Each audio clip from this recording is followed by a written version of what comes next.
What's up, Facebook and family? A lot has been going on. Myself and others, we've been fighting for a lot, trying to get a lot done. The workload is heavy. It can be extremely stressful. It can be extremely tiresome. And it can have you in several different headspace as you're just trying to fight for the basic necessities of people who look like you in the community in which you represent. We get the most resistance for the most low-hanging fruit simply because it's us. Things that take 1 or 2 seconds to fix, and they act like it's an act of Congress to get it done. In saying that, there's 2 things I want to do. I want to apologize and ask for forgiveness.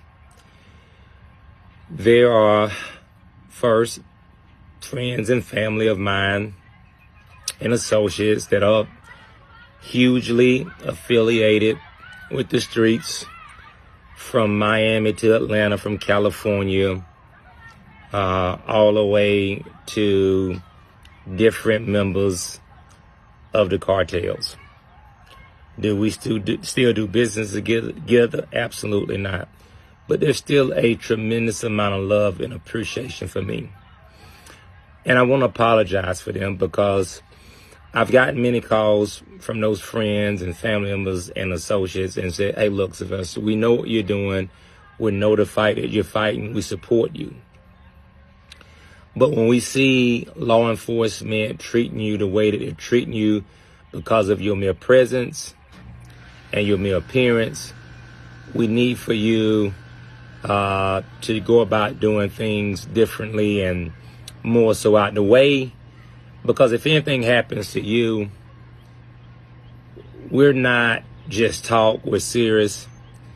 And just as well as other people have been put on the ground, we don't mind putting law enforcement officers on the ground.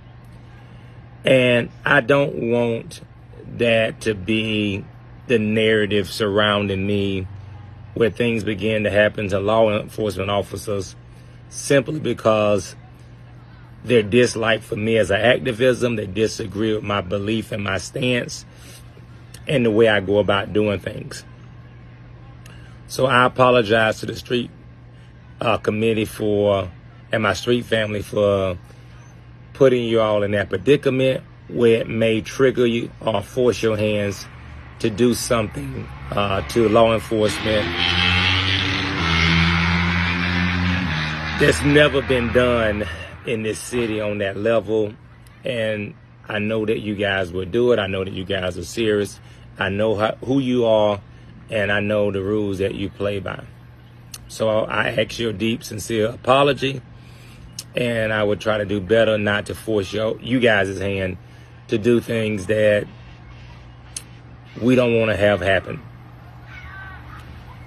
I also want to apologize to my grandmother, Mary Alice Carter. Most people know as Mary Douglas, or Mary Douglas Carter. And I want to apologize to my Aunt Clara Jones. I want to apologize to my Aunt Debbie and my Aunt Tina Graham, Deborah Ingram. My aunties and my grandmothers, they support me 100%.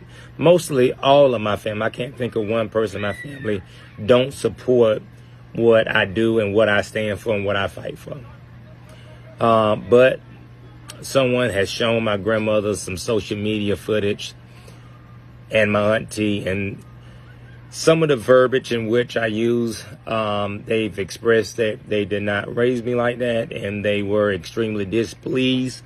Not displeased in the way that I go about fighting for things, but displeased in the way that I have communicated certain things to what they would consider to be my elders. So for that, I apologize. And in my apologies, doesn't mean that I'm going to stop fighting the fight. Doesn't mean that I'm not going to continue to be an authentic me. It does not mean that I'm not going to hold people accountable, both black and white, both young or old. I will, for the sake of those who love me and care about me, I will take the time out to analyze certain things before I say them. I am extremely passionate. I don't necessarily mean things toward people, but when you're 42 years old and your community looks the same way, if not worse, from the time you were born in it, and people tell you that they're going to help do things and make things better and keep kicking the can down the road on you, then it causes you to take things to the next level. No one talks about what takes place behind the scene. No one talks about the meetings I've had. And so simply when people see me on 10, they think that I'm automatically on 10. Nobody finds out that I've been lied to 10 times as to how I got on 10. I was promised things that they did not deliver on. And when you see me on 10, I'm confronting them about the things that they lied about behind the scene. So moving forward, I'm going to be looking at different ways to address different issues. I cannot promise you that passion and my feelings about things that I am strongly tied and have strong convictions about, that I will not fight them to the best of my ability as hard as I can. I would hope that those in position of leadership and those that are elected officials will begin to see that I pose no threat, that I pose no harm. The only thing I'm here to do is help make a better place for myself, for my family, for my son, for my grandkids, and kids and families in my community and people who look like me in general. I've never advocated for violence. Violence is not who I am, as to who I am, but progress is. And this community needs to see progress. And if elected officials truly believe in the kids and they truly believe in making things better, all statistics prove if you help give the black community resources and the finances, right, they will be able to pull themselves up by their bootstraps. But when you withhold funding and you withhold resources, all you do is contribute to the chaos. There are ways of fixing the criminal element without lifting a finger against those who are part of the criminal lifestyle. I've tried to express that to you all. You don't fight every fight with fire. Sometimes it just takes no more than a paradigm shift. And in that paradigm shift, you can do things that will offset things that will cause a world of difference. And I only say these things out of the most sincere and genuine place out of my heart. I will continue to fight for my people. I will continue to fight for this community. I will continue to help to rebuild it and revitalize it because it deserves it. My hope and prayers is that the community will continue to support me and that the elected officials will get behind many of the initiatives that I'm pushing.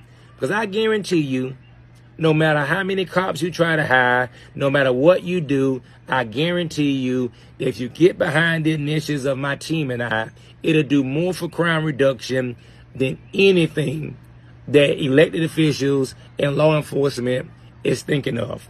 Law enforcement only know how to respond to crime.